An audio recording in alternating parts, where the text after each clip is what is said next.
Hey guys, thanks for joining me. My name is Jessica Henry, sorry. Just happy to be here today, and I have some really fun stuff planned today. I think that it might be kind of interesting. I'm going to start out with showing you just some of the different things that I have that I'm going to be doing. Good to see you guys, glad to have you all here. What I'm going to do today is I'm going to just show you some of my brushwork and different things that I have. I got prepared. I have this this painting of this horse that I started. Last week I did a painting of a horse, this one, and I'll show you a little bit more. I'm going to talk about how I did this technique and doing some of that transparent pushing and pulling. I did a little bit of that in my plein air demo last week, but I think that I might just kind of take my time and do it a little bit more in depth in here.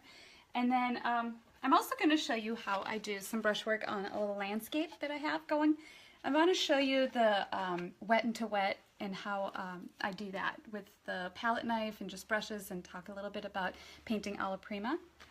And then when I'm done with that, I want to show you how I will add atmosphere and into that effect of a landscape that I'm working on this week. And I started this one, and today I'm going to show you how I'm going to add some fog into here by dry brushing and using that technique, and also kind of making these little horses here blend into the background a little bit more, because right now they are from a separate photo reference, and I'm going to kind of just drag some fog over there so that they look more like they blend in. What is my substrate? Oh, good question, Greg. Nice to see you guys. I'm painting on linen. All of these are on linen today because linen really best shows the brushwork and how I can do that push and pull sort of technique. So that is what I'm working on.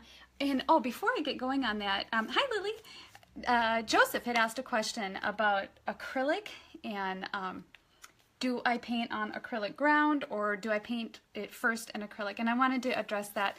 I do not. Some people do, and they have success at that, but there's too much debate about quality, different brands. They say that over time it can delaminate, where just the different layers can come apart. So it's hard to know, you know, the jury's still out on whether that's a good oil painting practice. I prefer, in my own practice, to keep everything consistent, all of my ingredients, from the primer, the gesso, or it's not gesso, but it's the ground of the linen, all the way through even my medium. I use the linseed oil so that it's consistent with the paints. Just anything to avoid having it crack and peel over time. So that's what I have there. Oh, and if you don't already have this book, Joseph, or anybody watching, this is a great one for a studio. You know what, you probably have it reversed. It's Traditional Oil Painting by Virgil Elliott. It's a great studio must-have. You should have it, no matter what you paint. If it's landscape, still life, portrait, plein air, it's just a good one to have in the studio. Thanks for joining, guys. Good to see you. Okay, so I have a lot to cover today, so I'm going to talk kind of fast. So I have this horse that I'm going to work on, and I have just my laptop. I folded in half and is sitting here with the image that I'm going to do of my horse, my old horse. And but I wanted to talk real quick too about the challenge of working from photographs.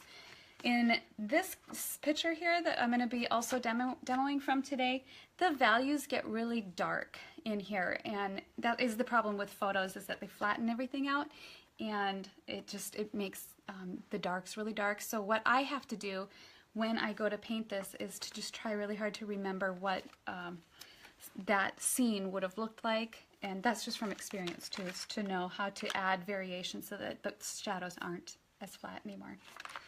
All right, so I'm going to jump in. What I've done so far with this canvas is, this is, again, just linen, and I toned it this morning. I didn't tone it last night. I wanted it just a little bit tacky to the touch. Hey Norm, good to see you. So that when I go to do my technique, I can kind of wipe away some of that and show the white of the canvas, and that's how I do this. So then I just kind of laid it in so that I didn't have to do a lot of that thinking while on the camera. And this is how I prefer to work from photos if I have to. I have just you can use iPads or your whatever. This is my laptop. I like it because you can zoom way in. And you have a clear picture as opposed to the little photographs. All right, so I'm going to get going on this.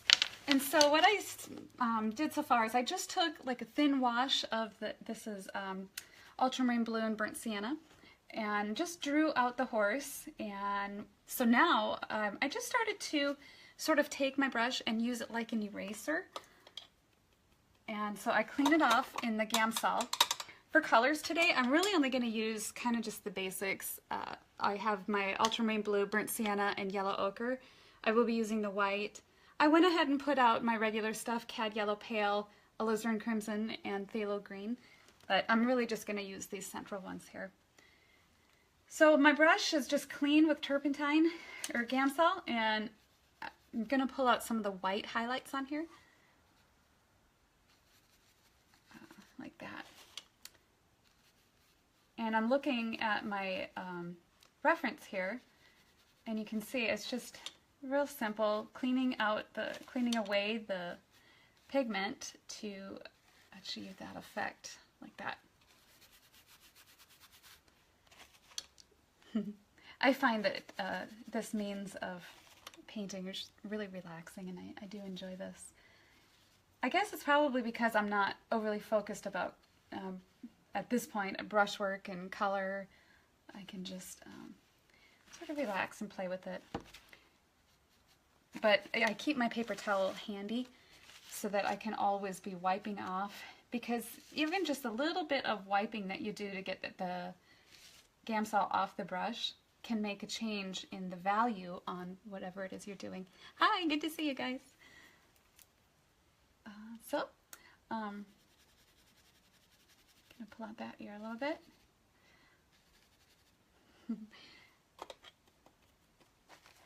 And just double checking the drawing too of this head as it comes back. Pretty much gonna let that just kind of fade off into nothing over there. Cleaning that. And so by releasing the pressure a little bit on the brush, it takes off less paint. So I alter the values. It's kind of a trial and error thing where you learn how much pressure to put on the brush to get that certain effect. And like that. Just keeping that really soft. So at this point, I'm just going through and pulling in everywhere where I see a really bright white. And just kind of eating away at that. Thanks, Ray. And so I'm gauging as I look at my picture here. And it's probably a little bit hard to see from where you are, but I'm looking for where the whitest whites are. And I see that his forehead, the tips of his ears, I'll probably come back through there and pop in some actual white paint, which is what I did on that painting too. Is afterwards I went back through and just laid in a little bit of white.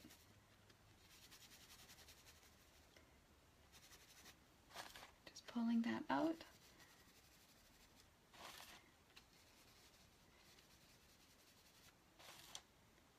Like that. Good to see you guys. Hope everyone had a good week. Yeah. Okay, so what I'm doing here too is as I come down, I'm looking for places where I might be able to lose an edge. Like that. So when the bridge of the nose comes down like that, there's a little bit of just a passage here where you can just soften that a little. Like that. Pulling that down.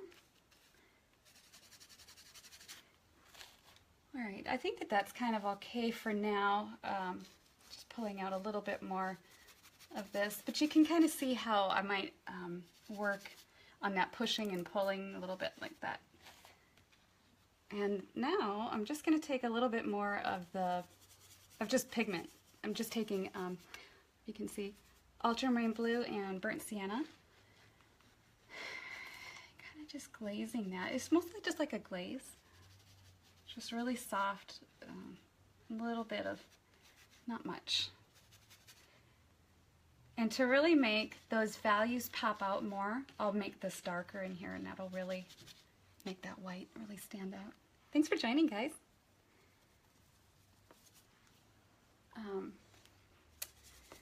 So let's see. You can do that just by taking a nice solid dark.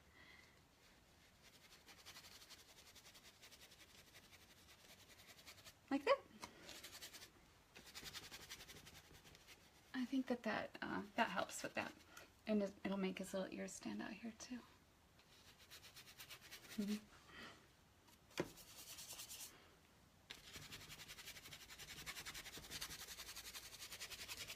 Okay. And, you know, I'm not going to make, neither of these paintings today am I going to push to a very far finish. I just kind of really wanted to show, because I did that plein air last week, and I think that there were still some questions about how I do this sort of technique.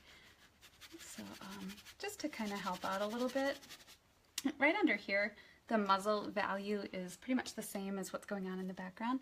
So I'm going to kind of, anywhere I can lose an edge, I will. In this method of painting, it's pretty much alla prima. And so you have to kind of budget your time and energy to when you feel that you can just sit down and really devote it. Because once this toned canvas starts to dry, it's going to be really hard to pull out those whiter tones. And what's it saying? Yeah. Oh, thanks for sharing, guys. Appreciate that.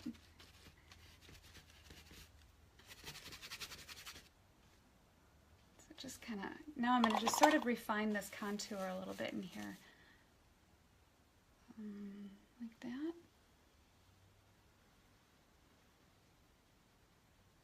And you can see it's just erasing it a little bit. So in this method, your Gamsol should be pretty clean. You don't want to have it, thanks Mickey, you don't want to have it all grungy from, you know, weeks worth of painting, because you're using it as an eraser.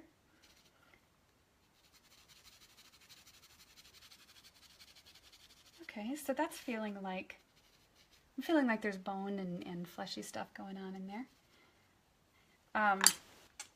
So you can take a little brush. I just have these really cheap, you know, get the Walmart packs of brushes, just these things.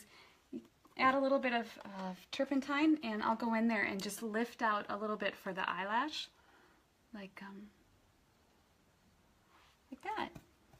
I don't know if you can see that a little bit. Getting a little dark in there just to clean that. So when I went back through this painting on the second day, I just pulled out, I'll show you it up close, just pulled out some more of those little bit of finer details. What I was saying is that with this technique, you want to stay working on it until it's done, or mostly done, because like I said, it'll dry and you won't be able to lift out some of these more delicate values like that, like the next day or the day after. So, like, for example, when I did this, I did it pretty much in one sitting. I was up till about 2 in the morning, just trying to get all of these little subtleties and everything just right. Thankfully, the next day that I worked and I finished some of this, it was still a little bit tacky, so I was able to lift some of that out. I think that's fun. It's a fun technique. I enjoy it. All right, so I think that this is pretty much as far as I want to go with showing this little demo. I think that I hope I explained that well enough. Now, what I'm going to do is show you how I do the wet and wet, like alla prima. And I'm going to do, oh, I'm having a hard time here. It's par for the course, right? Paint all over. So I started this little landscape just this morning just to show you how I do that. And I have my little photograph here. And I was talking, if you're just joining me, I was talking earlier about how to deal with some of the challenges of how photos distort and the values get all a little bit wonky. They get really dark and it flattens things out. So if you spend time out doing plein air, then you kind of have a memory bank of the way, for example, this passage of trees might look as opposed to how they appear in the photograph. So you want to just kind of try to refer to those. Thanks, David. And yeah, so I'm going to get going on this, and I'll show you how I do that. Wet and wet, again, it's one of those situations where you just want to keep working until you can't. Before I jump into this, in light of that, when I do work alla prima, if I'm working on a really big painting and it's really elaborate, I want it to look fresh, because there's nothing worse than something looking labored over and fussy. So, for example, when I did this painting, this really big still life, I wanted it to keep a fresher look, even though there was a lot going on. So I would just work on a little passage, a little area at a time, and then stop, and then come back and work on like this passage and work on it till it was finished, and so on all over the place, just to try to keep that alla prima freshness. You know, you only can do what you can do, but okay, so now I'm gonna work on this and show you how I do that. And I'm using my photo reference here. Oops, I'll just set that right there. I don't know, you won't be able to see it, but who is the author of traditional oil painting? Virgil Elliott. And if you're not connected to him on Facebook, I don't know if he has any more Facebook spots open, but he's really good and he's super technical. It's just a good studio book to have on hand. Bob says dogs. I'm not sure what you mean, but all right. So, showing you how I do this, what I did first with this little painting here, this is on linen also. I toned the canvas and then I started laying in just my value areas where I wanted my darks and basic composition. I have these foggy trees over here, and so I laid in where those are going to go, kind of in helping with this really simple composition divided into thirds. And then I just started laying in the values, wanting this tree to look like it recedes off into nothing, because I think that that looks more interesting that way. So I just take ultramarine blue, burnt sienna, and a little bit of yellow ochre. I'm just using these, pretty much these three right here. And I am going to use some oil because I'm past that stage of using the Gamsol. So I have a nice mixture here going of those three colors, a little bit more of the white and yellow. And so doing the wet and wet, you want the colors in passages, and that's why I specifically chose a foggy scene, because everything has to kind of blend, and I don't do the kind of blending like this, so I lay the colors next to each other and let them blend that way. And I do some sort of little flicky things like that. And even though it's a foggy day, I'm thinking about movement of light and how it's softer up here and the value will change and get lighter down, or excuse me, darker down below. So I'm going to try to just think about that. And while I'm painting, sometimes I'll squint even at the canvas just to keep it, try to see this simplified too. Not always, but little tricks, little things that work. So over here, again, I'm just flicking my brush, looking at the painting, or the photograph, really just referring to it for the tree anatomy, because it's, again, all of the values there are pretty flattened out, but logically I know that if this is up towards atmosphere, it's going to be really, the value's going to be a lot lighter, but in my photo reference, it doesn't really show that, it just kind of flattens it all out. Thanks, Roger. So you can kind of see the progression of values, or digression, whatever, as it goes down the tree. Strengthening some of those, the darks of those clumps down here. And then this is going to be really cool too, because there's a fog behind it that will enhance this darker passage down here.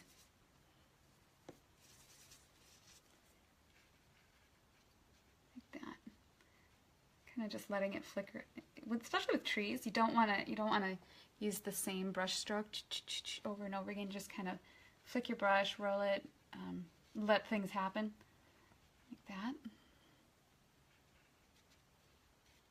And that's what I did. I did do this on a bigger scale, and I showed it earlier in the video here, and I'll bring it up again. But when I did that tree, it was the same concept. But I also did some palette knife work, and I'll show you. I like this shape of palette knife, but I've found that I have plenty of control with this one too, and I do enjoy a little bit smaller like that. So this one is just the one that I've always been used to all these years. When you do palette knife painting, you really go through a lot of paint, so I just take a nice big scoop of color, and since I'm going to demonstrate doing palette knife over here, I think that you can kind of see that. I wonder if I should pull this closer. I don't know. And then I'll just take a little bit of ultramarine blue, burnt sienna. I'll probably add a little bit more yellow ochre into that. But now I'm feeling like Bob Ross. We'll paint this happy little tree.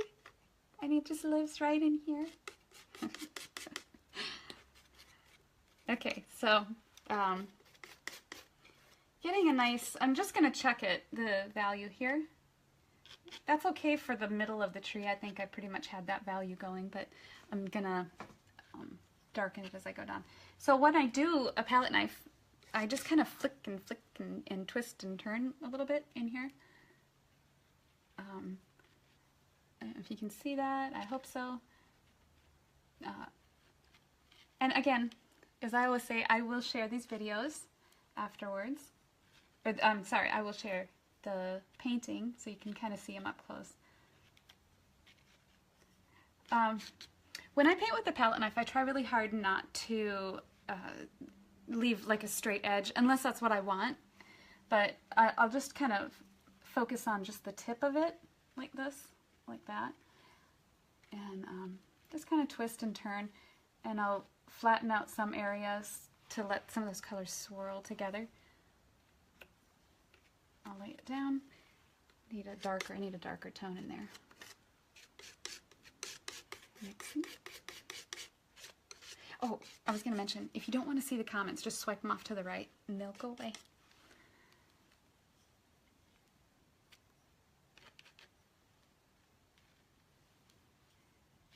So that is nice and really thick. One thing I did with this painting when I did it larger, I did do some palette knife work on the tree, but because in my own opinion, I don't like to see a mixture of some palette, some brushwork, unless it's really, really done well on my own paintings. I've seen other people do it and it works for them, but I try to just keep it a really simple. If I'm going to do it palette knife, I'll do it all palette knife. But that's too light.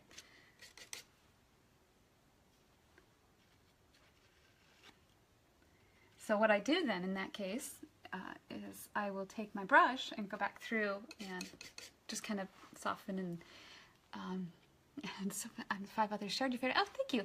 Thank you. I don't know how to pronounce your name, but I appreciate it.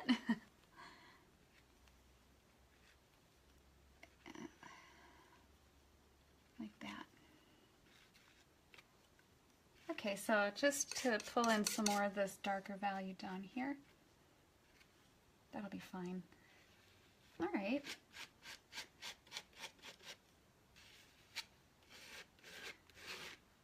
Okay, so having fun with this. I am going to take this color while I have it here. It's pretty close to what I need for this passage back here where the trees are. And I'm just going to lay that nice darker tone down with the palette knife. And then I'll come back through with the brush. I don't need to mix it totally thoroughly. I'll just do a little bit. Getting it down. Like that.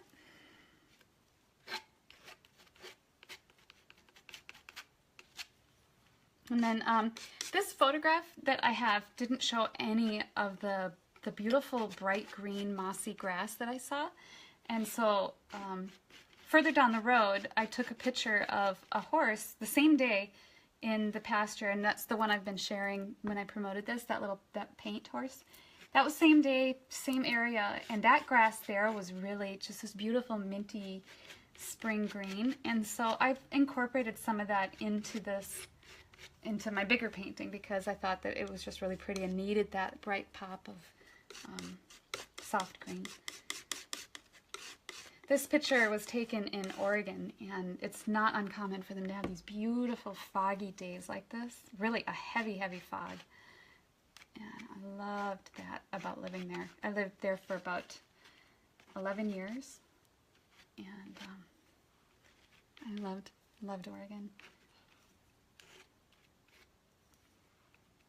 Didn't get to plein air enough over there. Actually, I didn't really do it hardly at all. So I need to go back. So what I'm doing here is I'm laying down thick pieces of paint and just letting them kind of blend right there on the canvas. And cleaning my brush off, I'm going to go back in with that's a huge chunk of white. And a little bit, the sky is pretty warm, so I'm going to do some of this sky here. And I took some yellow ochre. Looks like caramel. Hi, good to see you guys. That's still kind of too dark. I need to get a little more white into that. How fun is painting? I love this. Okay, so right here, putting it right next to these trees, and using my palette knife still, I'm going to kind of let it blend into the trees because the tops of these trees are just kind of fading. Hi, Jessica. Oh, Scotland. Oh, this is crazy. I can using it. Great. Sounds good. Thanks for joining, Robin. Yeah, palette knives are fun, and it's such a rewarding feeling to just feel it come off the end of the palette knife, but I don't know, it's fun. I don't always use it. I should use it more. In this case here, the sky, I'm going to try to keep my brush, or my knife work, nice and horizontal to create that feeling of it being a restful sky, even though we don't really see very much, you know, it's like no clouds or anything. I'm going to try to create a little bit of interest by variation of cool and warm.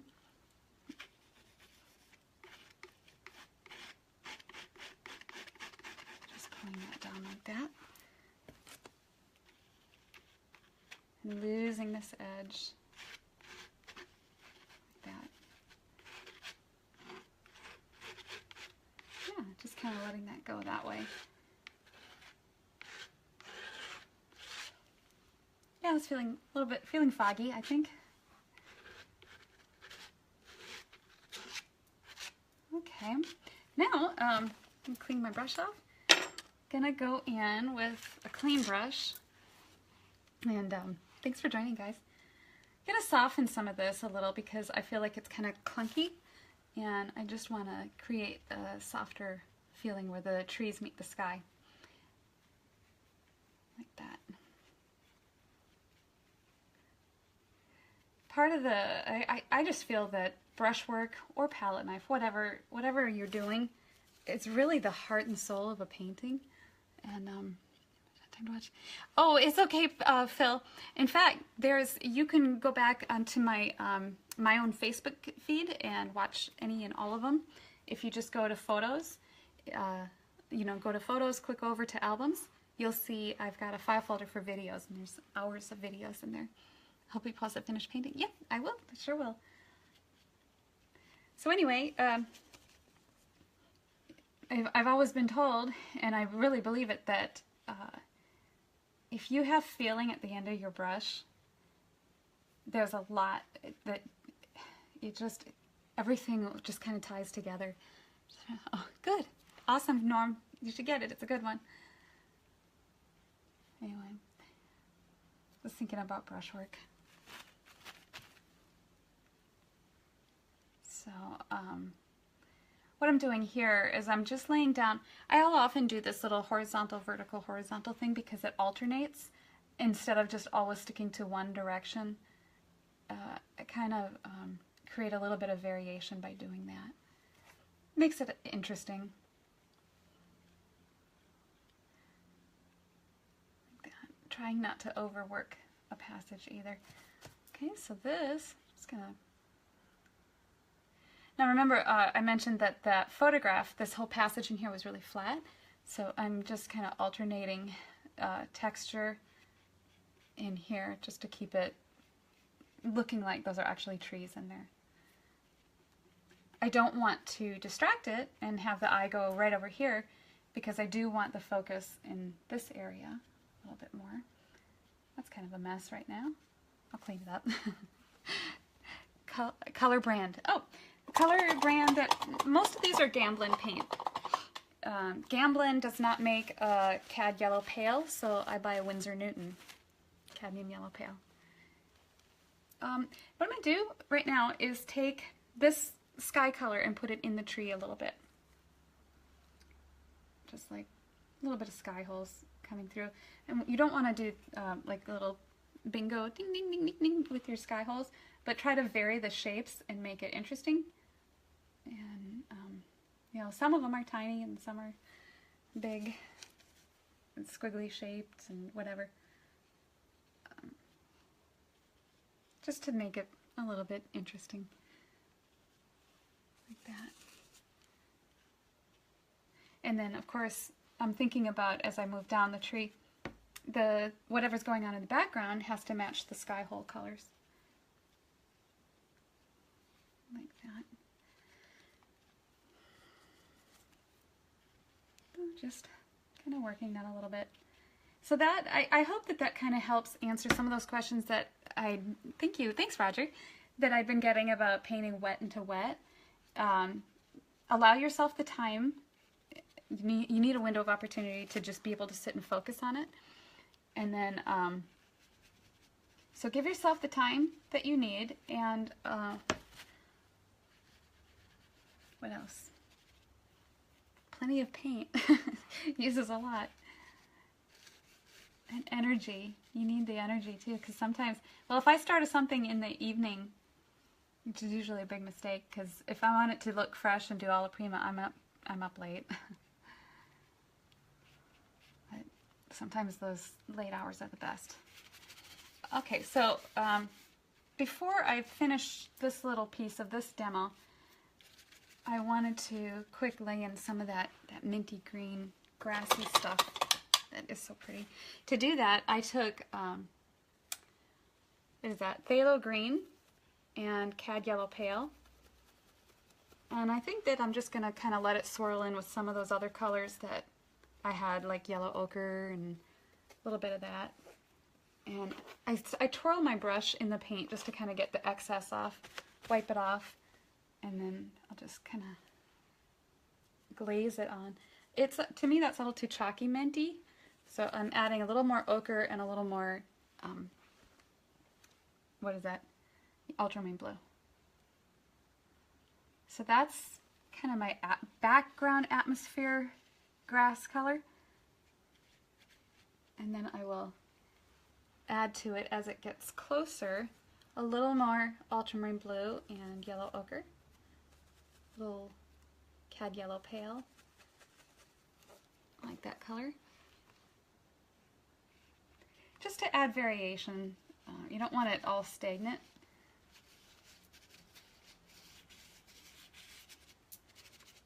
And I'll make that darker green as it comes right at us. So I've got, that was ultramarine blue, cad yellow pale, and I did grab a little bit of the phthalo green just to help with some of that rich. I wanted it still to be really cool because it's the whole day is overcast and a really cool feeling. All right, so I don't want to go too bonkers with this. Just keep it fairly simple. Just a quick little demo on that. So that is wet and wet and a little bit of palette knife painting. Now, I want to do one more thing that's kind of fun. Just another technique. This painting I started this week, and like I mentioned, I was working from a couple of different photo references for it. So I did have my one main photo reference, and this is the tree that I just did over there. I'm happy with it. You can see that there's still some palette knife work that is visible, but what I did is I took a brush and I kind of did some cross hatching over it just to blend it into the background a little more, and yeah, just softened it. I didn't want any sharp, harsh little jarring things going on in here, so I kept that really quiet. All right, now I'm gonna get rid of this, grab this.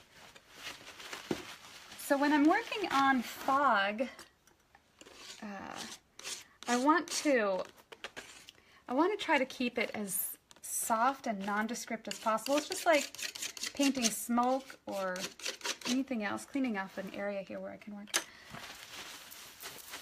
Okay, so I hope you can see that. So I'm going to take a few brushes here. I have this really cheap it's not really sable, but it's not synthetic either. It's probably like squirrel or something from, I don't know, years ago. Anyway, I'll use that in a minute.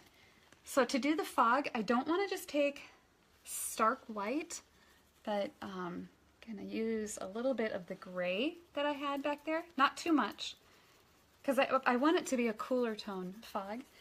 Now I'm working it into the bristles. It's pretty much dry right here. So let me see if I can show you. Yeah. So I lay my brush on the side and I just kind of fuzzy over the edge like this. I want the fog to look like it's behind this tree, so I wanted this value a little lighter. And that is, I did sign the painting. I thought it was kind of almost done, but when I got looking at it, I thought, no, this value here needs to be lighter. And that's actually a really great tool. I was going to talk about when you are kind of nearing the finish. Take a photo. I take lots of photographs of the painting, and I saw it small. And when you see it small or in black and white, you can make it black and white. You see value issues or strengths, whatever the case is. And I saw that this needed to have some impact back here. And I'm thankful that it was kind of dry so I could show you this. If it's slightly tacky, this dry brush scumbling technique is not going to work. I've tried it and it's like it catches. And it's a little tricky. I'm going to let some of it go up into this tree down here to look like the fog is kind of rolling this way.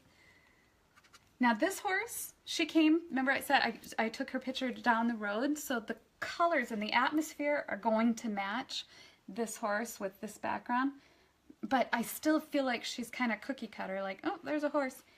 So what I'm going to do is I'm just going to glaze some of this fog over her, just a little bit to give her sort of a feeling of atmosphere, like she's right in there. And same with this baby. And I don't necessarily think I'm done with this painting even after this, because I think I might want to maybe add a few more horses in there, just so they don't feel totally like she's right in the middle. I thought if I added a few more, it might look more pastoral. So when you're glazing like this, if, like I just did, I got a glob that was too stark, you can just rub it off like that.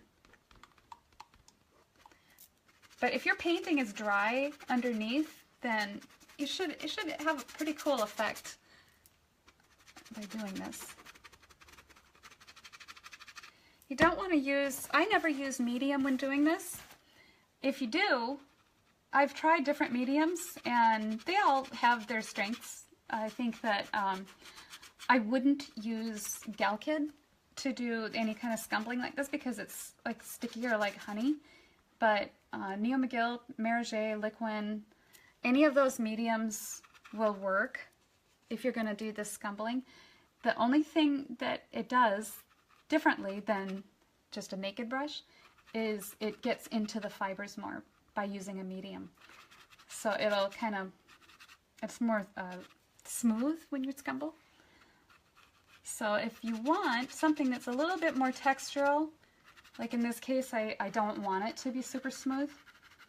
I don't mind if there's some variations and some of that green peeking through, I think is interesting. So I'm not using any medium or linseed oil or anything when I do this. So I'm kind of liking that. I can see what's happening on the little video and it's showing up. And again, sometimes I'll look at it and see what I'm doing there because I can see it quickly very small, and that helps. So dragging this over this way, just to create that feeling of fog rolling in this valley.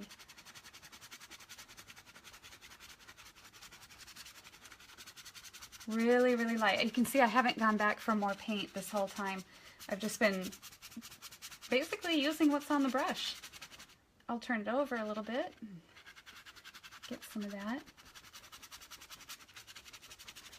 You don't want to overdo it. It can look chalky and kind of lose some of that.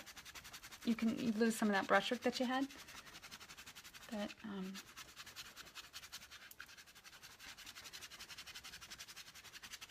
at the same time, I want this to blend in and kind of just like into nothingness right here. I think that'd be really pretty. So I'm going to let that scumble. Oops. Really appreciate that you guys are out there and sharing and liking and stuff. Appreciate it. So you see how I kind of like the only changes that happen in through here are just warm and cool. It's almost no value change, and so I really like I like that. You can just play and push and pull. If you feel that like you did a passage and you pushed it too far or whatever, if your painting's dry underneath, just dip your paper towel in a little bit of turpentine and then just erase it away. Or Gamsol. So I want a little bit of fog over here just to create that continuity.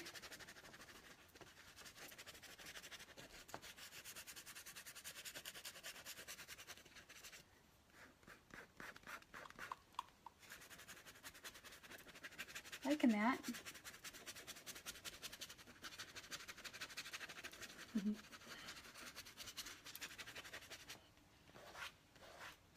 All right, I'm going to do a little bit more up here because I still feel like I've been pushing these back and back, but I still feel like this could be further back. I don't want to look right up there too much. So I'm just scumbling over. And so to scumble, you just hold your brush really loosely and just kind of let it skitter across the surface. I like, in a particular, one single painting, I think it's interesting to have varying brushworks, scumblings, palette knives, wet on wet, alla prima. I'll even splatter and do things. Oh, good. Thank you, Francisco. I just think it adds another level of interest to the painting to vary that. I noticed that the sky up here is a little bit different. I don't know why I did that. So there's that. So I think that by doing a little bit of scumbling over this mare here, that it helped to kind of make her feel like she was part of the landscape. And I'll work on this little baby a little bit more. But I don't know if I'll even keep them white. I might even change things. I missed until now. You don't do this on a painting that's usually not dry. No, no. You want the scumbling, this whole thing to be, you want it to be dry underneath. Yep. I've tried it because I've been impatient before with trying to get specific effects, and you're kind of more smearing and moving, and it's a disaster. So that is pretty much where I'm going to go with that. I want to make sure that I mentioned everything I said I was going to mention. And I hope this has kind of been a fun one. I'm trying to keep these a little bit shorter. And yeah, anyway, I will share all these paintings on Facebook. Oh, and I also wanted to mention too, if you're interested, I have a few spots left in my my workshop in Tuscany. So if you're interested in taking a workshop that's coming up September, I will be in Tuscany from September 13th to the 20th, and it's like €16.95 euros, which is almost to the dollar. The exchange rate's really great right now. Such a good deal. It's all inclusive except for your flight. So go to my website, jessicahenryfineart.com, if you're interested in more information. Look under workshops, and that's about it. I hope you guys have a great week. Thank you so much for joining me. Bye-bye.